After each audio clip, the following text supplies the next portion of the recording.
달콤한 말씀, 행복한 하루. 오늘 함께 나누실 말씀은 로마서 15장 22절부터 33절까지 말씀입니다.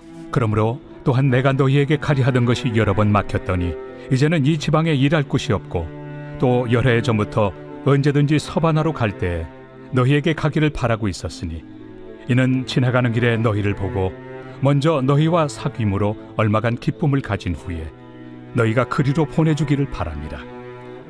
그러나 이제는 내가 성도를 섬기는 일로 예루살렘에 가노니 이는 마게도냐와 아가야 사람들이 예루살렘 성도 중 가난한 자들을 위하여 기쁘게 얼마를 연보하였습니다.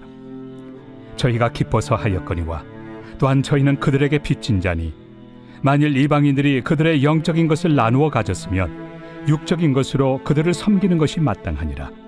그러므로 내가 이 일을 마치고 이 열매를 그들에게 확증한 후에 너희에게 들렀다가 서바나로 가리라.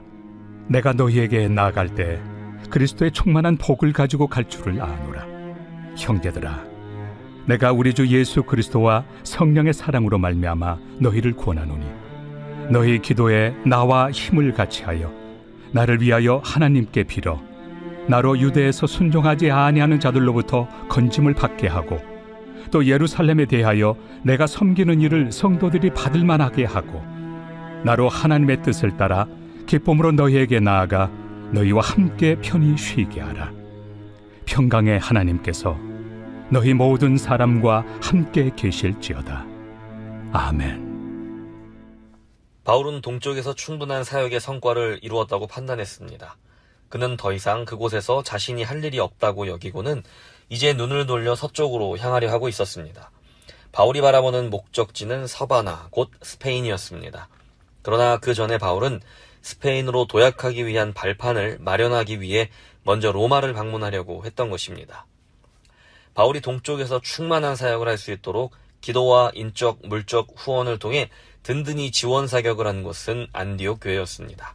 이제 바울은 서쪽 사역을 계획하며 안디옥 교회의 역할을 로마 교회로부터 기대하고 있던 것 같습니다. 이는 지나가는 길에 너희를 보고 먼저 너희와 사귐으로 얼마간 기쁨을 가진 후에 너희가 그리로 보내주기를 바람이라. 바울은 복음 안에서 자신과 로마 교회가 한 형제임을 확인하고 교제하고 싶다고 고백합니다. 그리고는 그들이 자신을 스페인으로 보내주기를 바란다고 표현하는데 여기에서 보내준다라는 말은 그들이 기도와 물질을 포함하여 여러 면에서 후원해주기를 바란다는 의미입니다. 하지만 바울에게는 먼저 해야 할 일이 있었습니다. 바울은 속히 스페인으로 가고 싶었지만 그 전에 먼저 예루살렘 교회를 위해 여러 위험을 무릅쓰고 예루살렘으로 향해야만 했습니다. 바울은 그곳에서 결박과 환란이 자기를 기다린다는 것을 알았음에도 불구하고 그곳에서 자신이 해야 할 일이 있다고 확신했습니다. 바울이 예루살렘에 가는 가장 중요한 목적은 재정적으로 어려움을 겪고 있는 예루살렘 교회의 가난한 성도들을 위해 모금한 헌금을 전달하는 일이었습니다. 누가 모금을 했을까요? 바로 아시아와 유럽에 있는 이방인들로 구성된 교회들이 모은 헌금입니다. 바울이 이 일을 중요하게 생각하는 이유는 그것이 부유한 교회가 가난한 교회를 섬기는 단순한 구제의 행위가 아니라 이방인 교회의 헌금을 예루살렘 교회가 받아들임으로써 그들이 영적으로 그리고 내면에서부터 온전히 하나가 되는 일이라고 생각했기 때문입니다. 여전히 이방인이 예수님을 통해 하나님의 백성이 된다는 것에 거부감을 가지고 있는 예루살렘 교회에게 그들도 같은 믿음을 가지고 있다는 좋은 증거를 보여줄 수 있는 기회였습니다. 그래서 그는 여러 위험을 무릅쓰고서라도 반드시 그 헌금을 예루살렘의 가난한 성도들에게 직접 전달하기를 원했던 것입니다. 바울은 로마 교회에게 자신을 향한 핍박, 그리고 예루살렘 교회가 이방인들의 헌금을 받아들일 것인지에 대한 염려 등 자신에게 닥칠 위험과 어려움에 대하여 기도 요청을 합니다. 마지막으로 바울의 소망은 이 사역을 잘 마무리하고 로마에 가서 쉼을 얻게 되는 것이었습니다. 바울의 기도와 소망은 과연 어떻게 응답이 되었을까요? 우리는 누가가 기록한 사도행전의 기록을 통해 몇 가지 사실을 확인할 수 있습니다. 바울의 계획과 기도는 분명 응답되었습니다. 그러나 바울이 생각한 것과는 조금 다르게 응답되었습니다. 바울은 예루살렘에서 사랑의 헌금도 잘 전달했고 유대인들의 위협으로부터 다행히 목숨을 잃지도 않았습니다. 그렇지만 유대인들은 성전에서 바울을 붙잡아 죽이려고 시도했습니다. 아이러니하게도 로마 군인들의 개입으로 목숨을 구한 바울은 2년 동안이나 감금되어 재판에 넘겨져야만 했습니다. 하지만 그는 마침내 간절히 바라던 대로 로마에 가게 됩니다.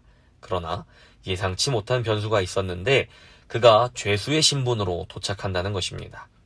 심지어 로마로 가는 길에 풍랑을 만나 죽을 위기를 경험하기도 했습니다. 비록 바울이 바라던 것과는 조금씩 달랐지만 바울의 야심찬 계획들이 조금씩 빗나갔지만 그가 전하고자 하는 복음은 갇히지 않고 많은 사람들에게 전해졌습니다. 바울은 가택연금 중이었던 2년 동안 자신을 찾아오는 많은 사람들을 맞이했습니다. 그리고 그는 아무런 방해도 받지 않고 그곳에서 하나님의 나라를 전할 수 있었습니다. 하나님은 우리에게 사명을 주시고 그 사명에 대한 열정과 간절한 소망도 갖게 하십니다. 그것이 하나님의 마음입니다.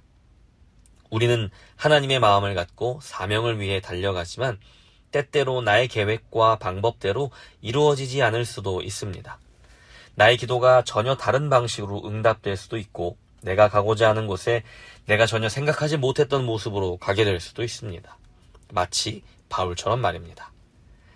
그러나 우리가 하나님의 마음을 가지고만 있는다면 그것이 꼭 나의 방법, 나의 바람대로 응답되지 않더라도 하나님의 사역은 결코 실패한 것이 아닙니다.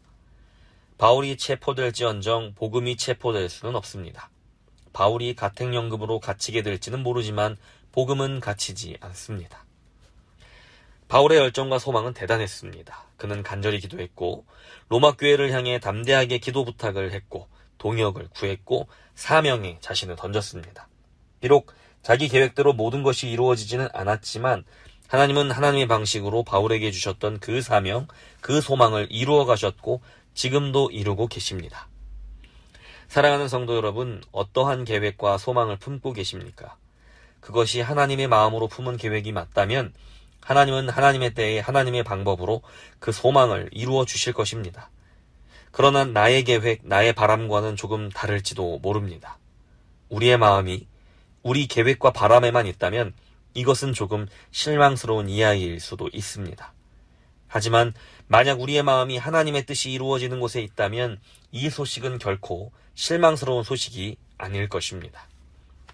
그것이 혹 자신이 죽는 길이었지만 자신의 뜻이 아니라 하나님의 뜻이 이루어지기를 간절히 기도하셨던 예수님처럼 우리 삶에 하나님의 뜻이 이루어지기를, 그리고 우리가 그 뜻을 기쁘게 받아들일 수 있기를 오늘 함께 기도하겠습니다.